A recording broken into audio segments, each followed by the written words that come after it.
ಗಂಟೆ ನಮ್ಗೆ ಯಾರಿಗೂ ಏನ್ ಸಿನಿಮಾದ ಏನ್ ನಡೀತಿದೆ ಒಂಚೂರು ಐಡಿಯಾನೇ ಇರಲಿಲ್ಲ. ಸೊ ಅದು ಹಂಗೆ ಪ್ಲಾನ್ ಮಾಡಿದ್ದ ಎಲ್ಲ ಆಡಿಯನ್ಸ್ಗೆ ತಲೆ ಹುಳ ಬಿಡಬೇಕು. ಅಲ್ಲ, ಸ್ಕ್ರಿಪ್ಟ್ ಬರೆಯುವುದೇ ಹಾಗೆ, ಚಿತ್ರಕಥೆ ಬರೆಯಕ್ಕೆ ನೋಡಿ. ಸ್ಕ್ರಿಪ್ಟ್ ಚಿತ್ರಕಥೆ ಅನ್ನೋದಕ್ಕೆ ಎಷ್ಟು ಇದೆ secrets. Cinema should have a beginning and a end and a heart ಅಂತ, but not necessarily in the order ಅಂತ. We can play with it. ಈಗ ನಮ್ಮಲ್ಲಿ ತಾಕತ್ತಿದ್ರೆ, ಬರವಣಿಗೆ ತಾಕತ್ತಿದ್ರೆ, ಸ್ಕ್ರಿಪ್ಟ್ ಬರೀತೀವಿ, ಚಿತ್ರಕಥೆ ಮಾಡ್ತಿದ್ರೆ ಅದಕ್ಕೆ ಏನು ಗ್ರಾಫ್ ಬೇಕು ಅದನ್ನ ನಾವು ಅದನ್ನ ಸ್ಪೇಸ್ ಅಂಡ್ ಟೈಮ್ ಡಿಸ್ಟೋರ್ಷನ್ ಅಂತ ನಾವು ಕರೆಯೋದು. ಸೊ ಇಲ್ಲಿ ಸಾಧ್ಯತೆ ಇದೆ. ನಮ್ಮಲ್ಲಿ ಕನ್ನಡದ ಹೊಸ ಕಥೆ ಬರ್ತಿಲ್ಲ ಅಂತ ಸುಮಾರು ಜನ ಹೇಳೋದು ಕೇಳಿದ್ರು. ಯಾಕೆ ನಿಮ್ಗೆ ಯೋಚನೆ ಮಾಡ್ತೀರಾ ನೀವು ಅಂತೀವಿ. ದಿನಕ್ಕೊಂದು ಹೊಸ ಕನ್ನಡ ಕಥೆ ಹೇಳ್ತೀನಿ ಕನ್ನಡದಲ್ಲಿ. ಹಾಗೆ ಸೊ ಇಲ್ಲ ಅನ್ನೋದಲ್ಲ, ಕನ್ನಡ ಪ್ರೇಮ ಇಲ್ಲ ಅಂತ ತಿಳ್ಕೊಳ್ಳಿ ಅಂದ್ಬಿಡಿ, ನಾನು ಒಪ್ಕೊಂಡ್ತೀನಿ. ಕನ್ನಡ ಪ್ರೇಮ ಇಲ್ಲ ಬಿಟ್ಬಿಡಿ ಸರ್. ಕನ್ನಡ ಪ್ರೇಮ ಇದೇ ಮಾಡಿದೀವಲ್ಲ, ಹೊಸ ಕಥೆಗಳೇ ಮಾಡೋದು ಅದನ್ನ ರೆಗ್ಯುಲರ್ ಮಾಡ್ಕೊಂಡು ಬಂದಿದ್ದೀನಿ. ಈ ಚಿತ್ರಕ್ಕೆ ತುಂಬಾ ವಿಶೇಷವಾದ ಸ್ವಾಗತ ಸಿಗ್ತದೆ. ಎಲ್ಲ ಕನ್ನಡ ಪ್ರೇಮಕ್ಕೆ ನಾನು ಋಣಿ, ನಮ್ಮ ಇಡೀ ತಂಡ ಋಣಿ ಇದ್ದೀವಿ. ಅಂಡ್ ಸರ್, ನಮ್ಮ ಕನ್ನಡದ ಆ ಈ ಇಟ್ಕೊಂಡು ಒಂದು ಸಾಂಗ್ ಅದ್ರ ಬಗ್ಗೆ ದಯವಿಟ್ಟು ಹೇಳಿ. ಕೇಳ್ಬೇಕಾದ್ರೆ ರೋಮಾಂಚನ ಆಗುತ್ತೆ ಸರ್. ಮೇಕಿಂಗ್ ಬಗ್ಗೆ ನಿಮ್ಗೆ ಇನ್ನೊಂದು ಹೇಳ್ತೀನಿ, ಬೇಕಾದ್ರೆ ರಿಲೈಸ್ ಮಾಡಿ. ಮೊನ್ನೆ ಪ್ರೆಸ್ ಮೀಟ್ ಅಲ್ಲಿ ಕೇಳಿದ್ರು, ರೋಮಾಂಚನದ ವಿಚಾರಕ್ಕೆ ಮಾತಾಡ್ತಾ ಇದ್ರು. ಪ್ರಪಂಚದ ನಾನು ತೋರಿಸ್ರಪ್ಪ ಯಾರಾದ್ರು 10 ಲಕ್ಷ ಸಿನಿಮಾ ಬಂದಿರುತ್ತೆ. ನಾನು ಕಮ್ಮಿ ಅಂದ್ರೆ ಒಂದು 5,000-6,000 ಸಿನಿಮಾನ ಡಿಕೋಡ್ ಮಾಡಿದ್ದೆ. ಸುಮ್ಮನೆ ನೋಡಿರೋದಲ್ಲ, ಸುಮ್ಮನೆ ನೋಡ್ಕೊಂಡು ಇನ್ನೊಂದು ಚೆನ್ನಾಗಿ ಕಾಮೆಂಟ್ ಅವೆಲ್ಲ ಮಾಡಿದ್ದೆ. 38 ವರ್ಷದಲ್ಲಿ ಒಂದು 5-6 ಸಿನಿಮಾ ಡಿಕೋಡ್ ಮಾಡಿದ್ದೆ. ನನ್ನ ಬಾಲ್ಯ ಸಹಿತ ರಾಘು ಇದ್ದಾನೆ, ಮತ್ತು ಇಂಥ ಸಿನಿಮಾ ಉಚ್ಚಾರ ಅದ್ರ ಯಾವುದ್ರಲ್ಲೂ ಯಾವ ಚಿತ್ರಗಳಲ್ಲೂ ರೋಮಾಂಚನ ದೃಶ್ಯ ತೋರಿಸಿರ್ಲಿಲ್ಲ. ಯಾವ ತೋರಿಸಿರ್ಲಿಲ್ಲ, ನಾನು ತೋರಿಸಿಲ್ಲ. ಯಾಕೆಂದ್ರೆ ಆರ್ಟಿಸ್ಟ್ ಆಗಿ ರೋಮಾಂಚನ ಒಂದು ತಮಾಷೆ ಕೆಲಸ ಅಲ್ಲ. ಇವಾಗೆಲ್ಲ ಸ್ಟೈಲ್ ಆಗಿ ಎಲ್ಲರೂ ತೋರಿಸ್ಕೊಂಡಿರ್ತಾರೆ, ರೋಮಾಂಚನ ಬಂದು ಕಾಣಲ್ಲ. ತೋರಿಸ್ತೀವ ಶಾರ್ಟ್ ಬೇಕು ಅಂತ ಹೇಳಿ ಕನ್ನಡ ಅಂದಾಗ ನಮ್ಗಾಗುತ್ತೆ, ಅದು ಸತ್ಯ. ನಾನು ಸಾಂಗು ಅಂದ್ರೆ ಈಗ ಕನ್ನಡ ಚಂಗೇಶ್ವರ ಕನ್ನಡವನ್ನ ನಾವು ಮಾಡ್ತೀವಿ ಅಂತಲ್ಲ, ಕನ್ನಡದ ಒಂದು ಸಾಂಗ್ ಇಡ್ಲೇಬೇಕು. ಮತ್ತು ಅದರಲ್ಲಿ ಏನ್ ಬರೆಯೋದು, ಕನ್ನಡಕ್ಕೆ ಏನ್ ಬೇಕಾಗ್ತದೆ, ಕನ್ನಡ ಹುಳಿ ಕನ್ನಡ ಅಂತ ಹೇಳಿ ಬರಸೆ ಕನ್ನಡ ಮಾತೆ ಮಾತಿನ ಮಾತೆ ಅಂತ ಇಷ್ಟೆಲ್ಲ ಹೇಳುವಾಗ ಇದು ಹಾಡಲ್ಲಿ ಬರೀ ಹೊಗಳದ ಇಲ್ಲ, ಇದೆಯಲ್ಲ. ನಾವು 52 ಅಕ್ಷರ ಇದೆ, ಈಗ 50 ಅಕ್ಷರ ತಿಳ್ಕೊಳ್ಳಿ. ಇಂಗ್ಲಿಷ್ 26 ಅಕ್ಷರಕ್ಕೆ ಮರಿತೀವಿ ಅಂದ್ರೆ ನಾವು 52 ಇಟ್ಟಿದ್ದೀವಿ ಸರ್ ಅಂತ ಅನ್ನೋ ವಾದ. ನಾವು ಡಬಲ್ ಇದೀವಿ ಸರ್ ಅಂತ. ಆ 52 ಅಕ್ಷರಗಳನ್ನ ನಾವು ಕನ್ನಡ ಆಗ್ತೀವಿ. ಮತ್ತು ನನ್ನ ಮಗಳು ಹಾಡು ಕೇಳ್ತಕ್ಕಂಥ ಎಲ್ಲ ಹೇಳ್ತಾರೆ, ಮಕ್ಕಳು ಹೇಳ್ತಾ ಇದ್ದಾರೆ, ನನಗೆ ಕಳಿಸ್ತಾರೆ. ಸೊ ಕನ್ನಡದ ಅಕ್ಷರಗಳನ್ನ ಇಟ್ಕೊಂಡು ಸಾಂಗ್ ಮಾಡ್ಬೇಕು, ಅದು ಕಷ್ಟ ಕೆಲಸ. ಒಂದು ಲೈನ್ ಬರ್ಕೊಟ್ಬಿಡೋದು, ಹೀರೋ ಇವರಿಗೆ ಇದೆ ಅಲ್ಲ, ಟ್ಯೂನ್ ಪ್ಯಾಟರ್ನ್ ಗೊತ್ತಿರುತ್ತೆ, ಮಾಡ್ಬೇಕು. ಕನ್ನಡ ಸಾಂಗ್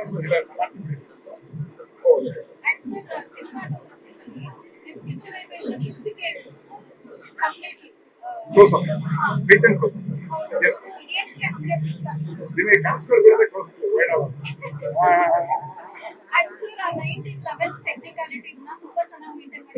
ನೀವು ಹಿಂಗ್ ಬಂದ್ಬಿಡ್ಬೋದಾ ಅವ್ರಗಳ ಬಗ್ಗೆ ಹಿಂಗ್ ತಿಂಗ್ ಮಾತಾಡ್ತೀನಿ. ಹಂಗಾಗಲ್ಲ, ನೋಡ್ಬೇಕು. ತುಂಬಾ ಕೇಳ್ಬೇಕು ನೀವು ಕೇಳಿ, ಅವ್ರ ಪರವಾಗಿ ನೀವು ಕೇಳಿ ನಾ ಹೇಳ್ತೀನಿ. ಇಲ್ಲಿ ಬಂದ್ರಿ ಕೂತ್ಬಿಡ್ರಿ. ಸಾರಿ, ಥ್ಯಾಂಕ್ ಯು. ಕೇಳ ಪ್ರಶ್ನೆ. ಅದೇ ಸರ್, 1911ಗೆ ಆ ಟೆಕ್ನಿಕಾಲಿಟೀಸ್ ತುಂಬಾ ಚೆನ್ನಾಗಿ ಮೇಂಟೈನ್ ಮಾಡಿದ್ರೆ, ಆ ನಾಯ್ಸ್ ಇರ್ಬೋದು, ಸ್ಕ್ರೀನ್ ಕ್ಲಾರಿಟಿ ಇಲ್ಲದೆ ಇರ್ಬೋದು, ಅದ್ರ ಬಗ್ಗೆ ಅಂದ್ರೆ ಅದು ಇಟ್ಸ್ ಎ ವರ್ಚುವಲ್ ಥಿಂಗ್ ಅಂತ ಹೇಳ್ತಾನೆ. ಮತ್ತು ಇದು ಟಿವಿ ನಡೀತಿರೋ ಕಾರ್ಯಕ್ರಮ, ಟಿವಿ ರೆಕಾರ್ಡ್ ಆಗ್ತಾ ಇದೆ, ಟಿವಿ ಪ್ರಸಾರ ಆಗುವಂತ ಕಾರ್ಯಕ್ರಮ.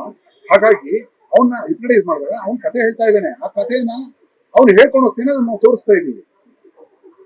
ನೋಡಿ, ಅದು ಇರೋಲ್ಲ ಅಂತ ಪಾಯಿಂಟ್ ಗೊತ್ತೈತೆ ನಿಮ್ಗೆ ಹೇಳಿದ್ರೆ. ಮ್ಯಾಮ್, ನೀವು ಹೇಳಿ, ಯಂಗ್ ಏಜ್ಗೆ ಸ್ವಲ್ಪ ಓಲ್ಡ್ ಏಜ್ ಕ್ಯಾರೆಕ್ಟರ್ ಮಾಡ್ಬಿಟ್ಟಿದ್ದೀರಾ. ಸೊ ನಿಮಗೆ ಭಯ ಆಯ್ತಾ ಅಂತ ಕ್ಯಾರೆಕ್ಟರ್ ಮಾಡಕ್ಕೆ? ನನಗೆ ಮುಂದೆ ಪ್ರಾಬ್ಲಮ್ ಆಗುತ್ತೆ ಅಥವಾ ಅಷ್ಟು ಸ್ಟೋರಿ ಚೆನ್ನಾಗಿದೆ ಅಂತ ಒಪ್ಕೊಂಡ್ಬಿಟ್ರೆ? ಮೊದಲನೇದಾಗಿ ಹೇಳ್ತೀನಿ, ನನಗೆ ಗುರುಪ್ರಸಾದ್ ಸರ್ ಡೈರೆಕ್ಷನ್ ತುಂಬಾ ಇಷ್ಟ. ಸೊ ಹಂಗಾಗಿ ಅವ್ರ ಸಿನಿಮಾದಲ್ಲಿ ಪಾತ್ರ ಮಾಡೋದಂದ್ರೆ ಹಿಂದೆ ಮುಂದೆ ಏನು ಯೋಚನೆ ಮಾಡೋದೇ ಬೇಡ. ಯಾಕಂದ್ರೆ ನಿರ್ದೇಶಕ ಅಂದಾಗ ಅವ್ರನ್ನ ನಂಬಬೇಕು, ಅವ್ರು ನಂಬಿದ್ರೆ ನಾವು ಖಂಡಿತ ಉದ್ಧಾರ ಆಗ್ತಿದೀನಿ ಅನ್ಕೋತೀನಿ. ಸೊ ಸರಿ, ಈ ತರ ಒಂದ್ ಪಾತ್ರ ಅಂತ ಹೇಳಿದಾಗ ಅಫ್ಕೋರ್ಸ್ ಸಣ್ಣ ಕನ್ಫ್ಯೂಷನ್ ಆಯ್ತು. ಯಾಕಂದ್ರೆ ನಾನು ಹೀರೋಯಿನ್ ಆಗ್ಬಹುದು, ನನ್ಗೇನ್ ಕಡಿಮೆ ಅನ್ನೋ ತರ ಎಲ್ಲ ಥಾಟ್ಸ್ ಬಂದಾಗ, ಈ ತರದೊಂದು ವಯಸ್ಸಾದಂತ ಪಾತ್ರ ಅಂದಾಗ ಹೇಗ್ ಮಾಡಬಹುದು ನನ್ ಕೈ ಅಲ್ಲ ಮಾಡಕ್ ಅಲ್ಲಿ ಸಾಧ್ಯನಾ? ಜಗ್ಗೇಶ್ ಅವರ ತಾಯಿ ಎಂದಿದ್ದು ಎಕ್ಸೈಟ್ ಆಗಿದ್ದು. ಜಗ್ಗೇಶ್ ಅವ್ರಿಗೆ 61 ವರ್ಷ, ಈಗೀಗ ಚಿಕ್ಕ ವಯಸ್ಸು.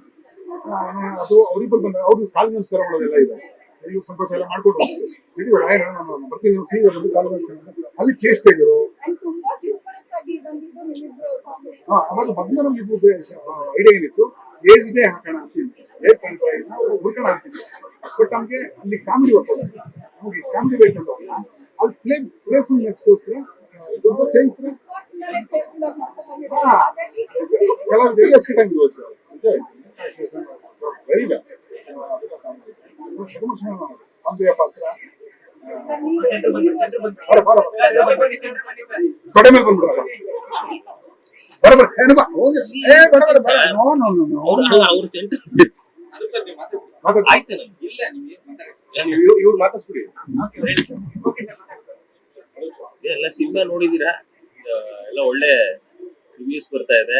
ಎಸ್ಪೆಷಲಿ ಆ ಥಾಟ್ ಪ್ರೊಸೆಸ್ಗೆ, ಕತೆ ಏನಿದೆ ಕನ್ನಡದ ಬಗ್ಗೆ ಅದು ರೋಮಾಂಚನ ಆಗ್ತಿದೆ. ಎಲ್ಲರಿಗೂ ಗುರು ಸರ್ ಹೇಳ್ದಂಗೆ ತುಂಬಾನೇ ಆ ಕಾಲಘಟ್ಟದ್ದು ಹಿನ್ನೆಲೆ ಸಂಗೀತ ಮಾಡೋದಕ್ಕೆ ಒಂದು ಚಾಲೆಂಜಿಂಗ್ ಇತ್ತು.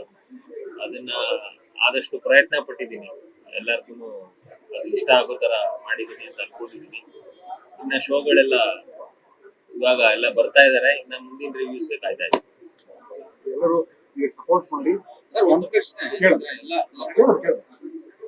ನಾನು ಸಾಕಷ್ಟು ಸಿನಿಮಾಗಳು ನೋಡಿದೀವಿ, ಟೈಟಲ್ ಕಾರ್ಡ್ ಅಲ್ಲಿ ಅಷ್ಟು ಚೆನ್ನಾಗಿ ಕೂತ್ಕೊಂಡು ಟೈಟಲ್ ಕಾರ್ಡ್ ಹೋಗೋದನ್ನ ನೋಡಿಲ್ಲ, ಹಾ ಯಾರು ಅದನ್ನ ಕೇಳಿಲ್ಲ. ಬಟ್ ಇದಕ್ಕೆ ಕೊನೆಗೆ ಸತೀಶ್ ಲೋಚನ ಬರುವಂತ ಹೌದು ಹೌದು ಶಿಳ್ಳೆ ಹೊಡೆದ್ರು, ಚಪ್ಪಳೆ. ಈ ಒಂದು ಮೂಮೆಂಟ್ ರಾಗನಿಧಿ ಅಂತ ನೀವು ಹಾಕಿದ್ರೆ ಹೌದು.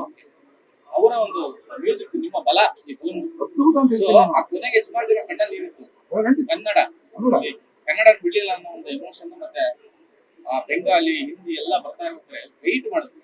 ಈ ಮೂವ್ಮೆಂಟ್ ಯಾವತ್ತೂ ನಾನು ನೋಡಿದ್ದಿಲ್ಲ. ಇವ್ರು ಕೇಳಿದ ಹಾಗೆ ನಾನು ಉತ್ತರ ಹೇಳ್ತೀನಿ. ಆ ಕಡೆ 1911ರಲ್ಲಿ ಈ ತರಹದ ಪ್ರಯತ್ನ ಅಂತ ಕನ್ನಡದ ಪ್ರಯತ್ನ ಆಗಿರ್ಬೇಕು. ನಮ್ಮಲ್ಲಿ ಏನಾಯ್ತು, ತಮಿಳಲ್ಲಿ 1913ರಲ್ಲಿ ಮರಾಠಿ ಬರುತ್ತೆ, ಅದಾದ್ಮೇಲೆ 1917ರಲ್ಲಿ ತಮಿಳು ಬರುತ್ತೆ. ಈ ಕಾಲಘಟ್ಟದಲ್ಲಿ ಹೋದ್ರೆ ನಮ್ದು ಡಿಲೇ ಆಗ್ತಾನೆ ಇದೆ. 34 ನಾವು ಏನ್ ಮಾಡ್ತಿದ್ವು, ಎಷ್ಟು ಎಫರ್ಟ್ ಆಗಿರ್ಬೋದು ಅಲ್ಲಿ ಅಂದಾಗ ಬೇರೆ ಬೇರೆ ಮಾಹಿತಿಗಳು ಸಿಗ್ತವೆ. ಎಲ್ಲರೂ ಪ್ರೂಫ್ ಓದಿಸಕ್ಕಾಗಲ್ಲ. ಕನ್ನಡದ ಎಫರ್ಟ್ಸ್ ನಡೆದಿದೆ. ಕನ್ನಡದಲ್ಲಿ 8 ಜ್ಞಾನಪೀಠ ಬಂದಿದೆ ಅಂತಂದ್ರೆ ಯಾರೋ ಮಾಡೋ ಪ್ರಯತ್ನ ಮಾಡಿದ್ದಾರೆ, ಶ್ರೀಮಂತರು ಮಾಡಬೇಕು ಅಂತ ತೋರಿದ್ದಾರೆ. ಮಹಾರಾಜರೇ ವಿಶ್ವೇಶ್ವರಯ್ಯ ಇದ್ದಾರೆ, ಕನ್ನಡ ಫಸ್ಟ್ ಫಿಲಮ್ ನಾವು ಮಾಡೋಣ ಅಂತ ಅದನ್ನು ಹೇಳ್ತಿದ್ದೀನಿ ನಾನು ಟಿವಿ. ಅದು ಸತ್ಯ, ಅದು ಮಾಹಿತಿ ಇದೆ. KRS ಕೆಲಸ ಇದು ಬೇಡ ಇಲ್ಲ ಅಂತ ಹೇಳ್ತಾರೆ ಅನ್ನೋದು ಕೂಡ ಸತ್ಯ. ಯಾಕೆ ನಾನು ಅವ್ರ ಬಗ್ಗೆ ಸೆಂಟ್ರಲ್ ಗೌರ್ಮೆಂಟ್ಗೆ ಡಾಕ್ಯುಮೆಂಟ್ರಿ ಮಾಡಿದ್ದೆ. ಮತ್ತು ಕೊನೆಯ ಟೈಟ್ಲಲ್ಲಿ ಏನ್ ಬರುತ್ತೆ ಸಾಂಗು, ಗಾಳಿ ಕಂಗಾಳಿ, ಆ ಹಾಡಿನ ಇದು ಮತ್ತು ಜನ ಗೊತ್ತಾಗ್ಲಿ ಆ ಮಾಹಿತಿ ಅಂತ. ಕನ್ನಡದಲ್ಲಿ ಏನು ಕಮ್ಮಿ ಇಲ್ಲ ಸ್ವಾಮಿ, ಕನ್ನಡದಲ್ಲಿ ಟಾಪಲ್ಲೇ ಇದ್ದೀವಿ. ನನಗೆ ಅದ್ರ ಬಗ್ಗೆ ಅತೀವಾದ ಗ್ಯಾರಂಟಿ ಬಂದಿದೆ. ನಾನು ಹಿಂದಿನ ಜನವಾಗಿ ಹೇಳ್ತೀನಿ, ಇಲ್ಲೊಂದು ಹೊರಗಡೆ ಬಂದು ಹೇಳ್ತೇವೆ ಖಂಡಿತ ಸರ್ ಅಂಡ್ ಮಾಡಿದ್ದೆ ಕೊಂದಾಕ್ಬಿಟ್ರು. ಸರ್ ಅಂಡ್ ಅದರಲ್ಲಿ ಲಾಸ್ಟ್ ಅಲ್ಲಿ ರಾಜರು ಹಾಳಾಗದೆ ಸಹವಾಸ ದೋಷ ಇದು ವಿಜಯನಗರ ಸಾಮ್ರಾಜ್ಯಕ್ಕೆ ಲಿಂಕ್ ಮಾಡಿ ಹೇಳಿದ್ದ. ಅಲ್ಲ ಅಂದ್ರೆ ತುಂಬಾ ಅದಕ್ಕೆ ಅಂತ ತಗೊಳ್ತಾರೆ. ನಮ್ಮ ಕನ್ನಡ ರಾಜ್ಯಗಳ ಇದು ಅದು ಅಂತಲ್ಲ, ನೀವು ನೋಡಿ ರಾಜ್ಯಗಳು ರಾಜರು ಬಿಟ್ಕೊಂಡು ರಾಜರು ಸುಲ್ತಾನರು ಎಷ್ಟು ಹೇಳ್ಬೋದು, ಅವ್ರೆಲ್ಲರದ್ದು ಅದೇ ಕತೆ. ರಾಜರ ಕಥೆಗೆ ಗೊತ್ತಾಗಿದೆ, ಸವಾಸತೆ ಆಗ್ಬಾರ್ದಂದ್ರೆ ರಾಜರು ಕಾಣಿಸ್ತೀವಿ. ಸೊ ಹಾಗಾಗಿ ಅದು ಮೂಲ ಎಳೆನೇ ಬೇಸಿಕ್ ನಮ್ಮ ಕಥೆ ನಾವು ಅನ್ಕೊಂಡಾಗ ರಾಜರ ಕಥೆನೇ ಬರ್ಬೇಕಂದ್ರೆ, ಮತ್ತು ಇದನ್ನ ಈ ರೀತಿ ಹೇಳೋಣ ಹಾಗೆ. ಮತ್ತು ಮಂಜುನಾಥ ಕ್ಯಾರೆಕ್ಟರ್ ಬಿಡುವಂಗಿಲ್ಲ ನಾವು. ಮಂಜುನಾಥ ಕ್ಯಾರೆಕ್ಟರ್ ಅಷ್ಟು ಜಗೇಶ್ವರ ತುಂಬಿರ್ಬೇಕು ನಾವು.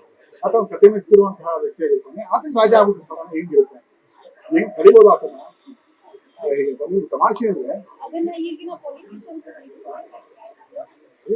ಪೊಲಿಟಿಷಿಯನ್ಸ್ಗೆ ಇದು ಕನ್ನಡ ಸಂಬಂಧಿತ ಪ್ರಶ್ನೆ ಆಗಿಲ್ಲದೆ ಇರೋದ್ರಿಂದ ಮಜಾ ಅಂದ್ರೆ ಜೋರ್ ಹೇಳ್ತೀನಿ, ಮುಂಚೆ ಮಾಡಿ ಚೆನ್ನಾಗಿರುತ್ತಿದ್ದು ಎಂತ ಸೋಜಿಗ ಅಂತ ಒಂದ್ ಹೇಳ್ತಾ ವಿಶ್ವ ಮಹಿಳಾ ದಿನಾಚರಣೆ ದಿನ ಕೋಇನ್ಸಿಡೆಂಟಲಿ ರಿಲೀಸ್ ಆಗುತ್ತೆ ಸೇಮ್ ಡೇ. ಓಕೆ, ಒಂದು. ಎರಡನೇದು, ಜಗ್ಗೇಶ್ ಅವರು ಅಲ್ಲಿ ರಾಜ್ಯಸಭೆಯಿಂದ ಓಡಿಸ್ಬಿಡ್ತಾರೆ ಅವರು. ರಾಜ್ಯಸಭೆಯಲ್ಲಿ ಇವನು ಸರಿ ಇಲ್ಲ, ಇವನು ಸವಾಲ್ ದೋಷ ಕುಡ್ಕೊಂಡು ಟೈಜಸ್ ಮಾಡ್ತಾನೆ, ಓದಲ್ಲ, ಏನಿಲ್ಲ. ನೀವು ನಂಬಲ್ಲ, ಹಾಗೆ 2 ದಿನಕ್ಕೆ ರಾಜ್ಯಸಭೆ ಅನುಕೂಲ ರಾಜ್ಯಸಭೆ ಮೆಂಬರ್ ಅವರು ಅಲ್ಲಿ ಎಂಟ್ರಿ ಒಳಗೆ ಕೋಇನ್ಸಿಡೆಂಟ್. ಸೊ ಈ ತರಹದ ಪ್ರಕೃತಿಯ ಇದು ಒಲವು ಕೂಡ ಸಹಕಾರ ಕೂಡ ನಮ್ಗೆ ವಿಶೇಷವಾಗಿ ಎಲ್ಲಕ್ಕಿಂತ ಮುಖ್ಯವಾಗಿ ನಾನು ಅಶೋಕ್ ಬಗ್ಗೆ ಒಂದು ಮಾತಾಡೋದು. ಇದು ನನ್ನ ಅವರ ಮೂರನೇ ಚಿತ್ರ. ಕ್ಯಾಮ್ರಾ ಏನ್ ಬೇಕು ಹೇಗೆ ಅಂತಂದಾಗ ಅದನ್ನ ಹೇಳ್ಬಿಟ್ಟಾಗ ನಮ್ಮ ಕೈಲಿ ಪೆನ್ನಲ್ಲಿ ಬರ್ತಿರ್ತೀವಿ, ಅದನ್ನ ಕ್ಯಾಮ್ರಾದಲ್ಲಿ ಬರೀಬೇಕು. ಕ್ಯಾಮ್ರಾ ಮುಂದೆ ಆ ಕ್ಯಾಮ್ರಾ ಝೂಮ್ ಓಡಾಡ್ಬೇಕು, ಅದು ಡಿಸ್ಟರ್ಬ್ ಆಗಬಾರ್ದು. ಸೊ ಅದನ್ನ ಅಚ್ಚುಕಟ್ಟಾಗಿ ಯಾವ ಫೋಕಸ್ ಪುಲ್ ಸಹಾಯದಿಂದ ಸರ್ ನಾ ಮಾಡ್ತೀನಿ ಸರ್. ಆ ಫೋಕಸ್ ಪುಲ್ಲಿಂಗ್ ತುಂಬಾ ಇದು ಇಲ್ಲಾಂದ್ರೆ ಟೇಕ್ಗಳು ಹೋಗ್ತಾ ಇರುತ್ತೆ, ಸ್ಟ್ರೆಸ್ ಆಗುತ್ತೆ. ಮತ್ತು ಶೋಭಾ ಮೇಡಮ್ ಸೀನಿಯರ್ ಕಲಾವಿದರು, ಒಳ್ಳೆ ರಂಗ ಕಲಾವಿದರು ಇವರು. ಇವರನ್ನ ನಾವು ಮನ್ವಂತರ ಅಂತ ಟಿ ಎನ್ ಸಿತಾರಾಮ್ ಜೊತೆ ಕೆಲಸ ಮಾಡ್ತಿದ್ದಾಗ ನಾನು ರೈಟರ್ ಅವಾಗ T N Sitaram episode direction writing ಎಲ್ಲ ಮಾಡ್ತಾ ಇದ್ದೆ. ಮಾಡುವ ಇವರು ಅಭಿನಯ ನೋಡಿ ನಿಮ್ಮ ಒಂದು ತಾಯಿ ಪಾತ್ರ ಮಾಡಿಸ್ತೀನಿ ನಿಮ್ಮ ಕೈಲಿ ಅಂತ ಪ್ರಾಮಿಸ್ ಮಾಡಿದ್ದೆ. ಯಾವಾಗ 2001 ಅಥವಾ 23-24 ವರ್ಷದ ಹಿಂದೆ. ಆಮೇಲೆ ಅವಕಾಶ ಸಿಕ್ಕಿರ್ಲಿಲ್ಲ, ಒಂದು ಫುಲ್ ಲೆಂತ್ ಮಾಡಿಸ್ಬೇಕು, ಚಿಕ್ಕ ಚಿಕ್ಕ ಪಾತ್ರ ಕೊಡೋಕೆ ಇಷ್ಟ ಇಲ್ಲ ಅಂತೇಳಿ ಇದರಲ್ಲಿ ಕರೆಸಿ ಆ್ಯಕ್ಚುಲಿ ಇದೊಂದು ಕನ್ನಡದ ವಿಶೇಷ ಚಿತ್ರ ಆಗುತ್ತೆ. ಒಬ್ಬ ಟ್ರಾನ್ಸ್ಲೇಟರ್ ಥರ ಇರುತ್ತೆ, ಹಾಸ್ಯವೂ ಇರುತ್ತೆ, ಕನ್ನಡ ವಿಮಾನ ಇರುತ್ತೆ, ರೋಮಾಂಚನ ಇರುತ್ತೆ. ಇದರಲ್ಲಿ ನಿಮ್ಮ ಪಾತ್ರ ಹೀಗಿರುತ್ತೆ ಅಂತ ಹೇಳ್ತೀನಿ. ಮತ್ತು ಪೇಮೆಂಟ್ ತಗೊಂಡಿದ್ದಾರೆ, ಏನು ಫ್ರೀಯಾಗಿ ಮಾಡಿಲ್ಲ, ಎಲ್ಲರೂ ತಗೊಂಡಿದ್ದಾರೆ, ನನ್ನ ಒಬ್ಬರ ಬಗ್ಗೆ ಅಲ್ಲ ನಾನೇ ತಗೊಂಡಿದ್ದೀನಿ. Don't worry. ಇಲ್ಲ, ನಟನೆ ಮಾಡ್ಬೇಕಾದ್ರೆ ಗೊತ್ತೇ ಆಗ್ಲಿಲ್ಲ ಈ ತರ ಇಷ್ಟು ಚೆನ್ನಾಗಿ ಬರುತ್ತೆ ಸಿನಿಮಾ ಅಂತ ಹೇಳಿ. ಅಲ್ಲ ಬಬ್ಲಿ ಏನಿಲ್ಲ, ಬಟ್ ತುಂಬಾ ಚೆನ್ನಾಗಿ ಬಂದಿದೆ ಸಿನಿಮಾ. ಒಂಥರ ಖುಷಿ ಆಗುತ್ತೆ ನೋಡ್ತಾ ಇದ್ರೆ, ಇನ್ನೂ ಒಂದ್ಸರ್ತಿ ನೋಡೋಣ ಅನ್ಸುತ್ತೆ. ಅಂದ್ರೆ ಎಲ್ಲರೂ ಚಿತ್ರಮಂದಿರಕ್ಕೆ ಬಂದು ನೋಡ್ಬೇಕು ಅಂತ ನಾನು ಎಲ್ಲರಲ್ಲೂ ಕಳ್ಕಳಿಯಿಂದ ಕೇಳ್ಕೊತೀನಿ. ಆ OTT ಅಲ್ಲಿ ನೋಡಿದೆ, ಅಲ್ಲಿ ನೋಡಿದೆ, ಇಲ್ಲಿ ನೋಡಿದೆ ಅವೆಲ್ಲ ಮಾಡಬಾರ್ದು. ಇಲ್ಲಿ ಥಿಯೇಟ್ರಲ್ಲಿ ಬಂದು ನೋಡಿದ್ರೆ ಅದು ನಿಜವಾದ ಸಾರಾಂಶ, ಅದರದ್ದು ನಮ್ಮದು ಇದು ಗೊತ್ತಾಗ್ಬಿಡುತ್ತೆ, ರಿಸಲ್ಟ್. ತುಂಬ ನಾನು ಗುರು ಸರ್ಗೆ ಎಷ್ಟು ಥ್ಯಾಂಕ್ಸ್. ಅಲ್ಲ ಗುರು ಸರ್ಗೆ ಫಲಿತಾಂಶ, ಗುರು ಸರ್ಗೆ ನಾನು ಎಷ್ಟು ಅಭಿನಂದನೆ. ಅಲ್ಲ ಗುರುಮಾನ್ಯರಿಗೆ ಪದ್ಮನಾಭ ಶರ್ಮರಿಗೆ ನಾನು ಎಷ್ಟು ಅಭಿನಂದನೆ ಸಲ್ಲಿಸಿದ್ರು ಸಾಲದು ಅನ್ಸುತ್ತೆ. ನಿಜವಾಗ್ಲೂ ಒಳ್ಳೆ ಪಾತ್ರ ಕೊಟ್ಟಿದ್ದಾರೆ. ಇನ್ನು ಮುಂದಿನ ಸಿನಿಮಾದಲ್ಲಿ ಇನ್ನು ಯಾವ ಥರ ನನ್ನನ್ನು ನಡೆಸ್ಕೋತಾರೋ ಗೊತ್ತಿಲ್ಲ. ಖಂಡಿತ ಈಗಲೇ ನಾನು ಕಾದಿರಿಸ್ಬಿಟ್ಟಿದ್ದೀನಿ ನನ್ನ ಜಾಗ. ಈಗಲೇ ಹೇಳ್ತೀನಿ, ನಾನು ವಿಖ್ಯಾತ್ ಹೇಳಿದ್ದೀನಿ, ಇದು ಕನ್ನಡ ಪ್ರೇಮದ ಏನು ಛಾಯೆ ಇದೆ ಕಂಟಿನ್ಯೂ ಆಗ್ತಾ ಹೋಗ್ತದೆ, ನಿಲ್ಲಿಸಿಬಿಡೋದಲ್ಲ, ಒಂದು ಸಿನಿಮಾ ಮುಗಿಯೋದಲ್ಲ. ಯಾಕಂದರೆ ಮಾಡೋದಾದ್ರೆ ರಂಗನಾಯಕದಲ್ಲಿ ಅಭಿನಯಿಸಿರುವಂತಹ ಟೆಕ್ನಿಷಿಯನ್ಸು, ಕೆಲಸ ಮಾಡೋ ಟೆಕ್ನಿಷಿಯನ್ಸು ಮತ್ತು ಎಲ್ಲರೂ ಇನ್ಕ್ಲೂಡಿಂಗ್ ಜಗ್ಗೇಶ್ ಸರ್ ಕೈಕಾಲು ಹಿಡಿದಾರೋ ಒಪ್ಪಿಸಿ ಬಿಡಲ್ಲ. ಅವರ ಕಾಂಬಿನೇಷನ್ ಇನ್ನೊಂದು ಸಿನಿಮಾ ಮಾಡಲೇಬೇಕು, ವಿಖ್ಯಾತ್ ನೀನೇ ಮಾಡಬೇಕು ಅಂತ ನಾವು ಹೇಳಿದ್ವಿ.